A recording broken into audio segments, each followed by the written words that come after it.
Hello, and welcome to the Migraine Oasis podcast, where we'll help you achieve more pain-free days by tackling the root causes that keep you stuck in the pain cycle. Our goal is to help you heal from the inside out for sustainable results. We'll cover everything you need for a holistic and mind-body approach to healing.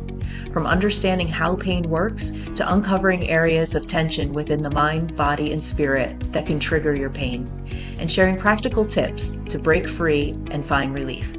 I'm your host, Karen Ash, a former chronic migraine sufferer, certified coach, patient advocate, and migraine mentor here to support your healing journey. If you're ready to change your relationship with migraine and get back to living, let's dive in. Does time heal old wounds? What do you think? If you asked me 3 years ago, I would have said yes. I think that in time, as time goes by, things feel a little bit less raw and time has a way to heal. Now that I know the mind-body connection and what these unprocessed emotions are doing, I would say actually no, time does not heal old wounds unless there would be a caveat, unless the emotion is felt, the emotion is processed, and the emotion is released. In that sense, then yes, but that's a whole other thing. It doesn't have to do with time. It has to do more with whether the emotion has been processed or not. I want you to start thinking about that a little bit because so much of what I'm doing on this channel is about the nervous system getting dysregulated and that sending danger signals up to the brain and the brain then causing pain. And the reason why we're getting dysregulated in some areas of our lives is because of the emotions. Either the emotions are very strong and they get repressed in the background, and we're not to some extent for some people.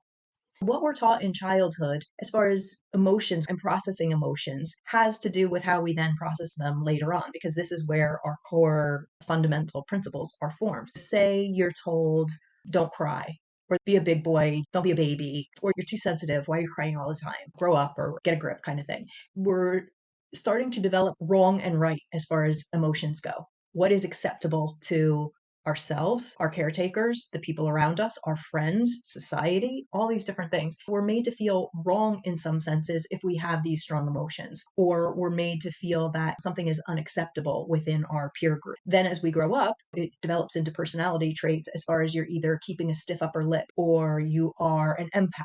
There's different things in between that, but these are the things of how it starts to develop in life then. Based on the personality that develops out of it, based on what type of core traumas that you've had in life, based on the resilience that you've developed along the way, the coping mechanisms that you've been taught or that you've developed along the way.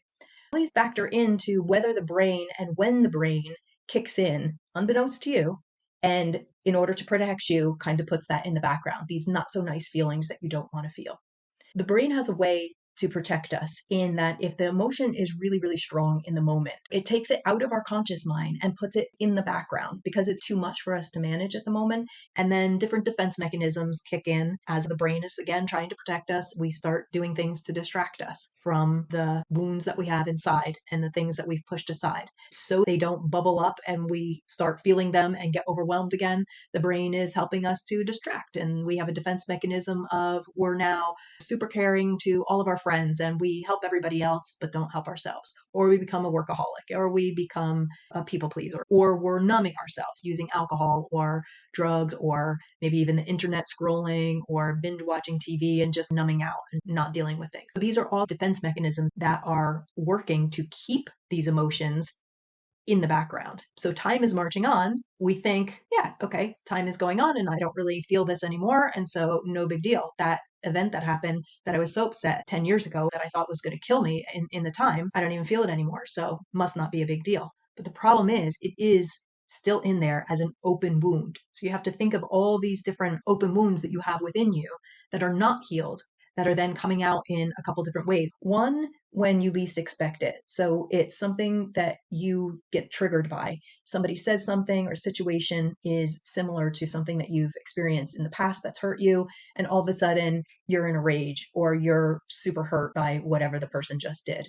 And it's really this emotion that is undealt with and this open wound within you that is actually the trigger and the reason why your reaction is so intense. Or you consciously choose to say, okay, I know this is a problem. Now I'm understanding about the mind-body connection. Now I'm understanding that maybe my migraine has to do with this. And I have a lot of things that I never dealt with and a lot of hurts and a lot I have swept under the rug and maybe thought that time had healed. And you consciously then start picking them out and you start unpacking them and you feel it, you process it, and you release it. There's all different ways to do that. You could do talk therapy, you can do journaling on your own. There's all kinds of different ways of emotional release and feeling your feelings and all that kind of stuff. If you're interested in that type of thing, this is the channel that will be discussing that and trying to teach you some tips and techniques of how to do that, because it's so critical for the mind-body connection to be able to feel and process and release the emotions, because this is really a dysregulation that we think time heals all wounds. We think it's way in the past. We think it's better and we're not feeling it anymore. But it's just the brain's handy little mechanism that has repressed it all and made it so that we don't have to deal with that because it's not a nice feeling, or we have this feeling deep inside from childhood that we learned it's not nice to have those type of feelings. We're not meant to be so angry. All emotion are valid and all emotion are okay. None are bad. They serve their purpose.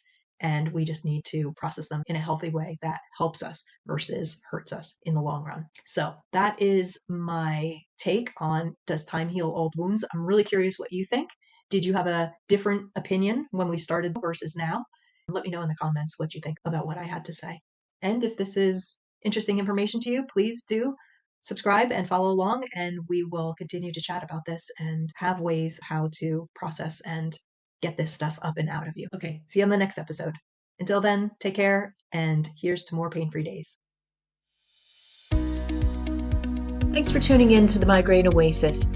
I hope today's episode has inspired you to explore new approaches and provide some actionable steps you can use. Check out the show notes for any of the links of resources mentioned. If you found this valuable, please follow and subscribe, leave a review, and share it with others. This greatly helps our algorithm to ensure that this information gets out to more people who can benefit.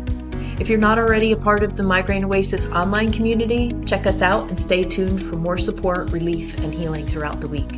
Until next time, stay hopeful and believe that more pain-free days are in your future. We're honored to support your healing journey. Take care of yourself and be well.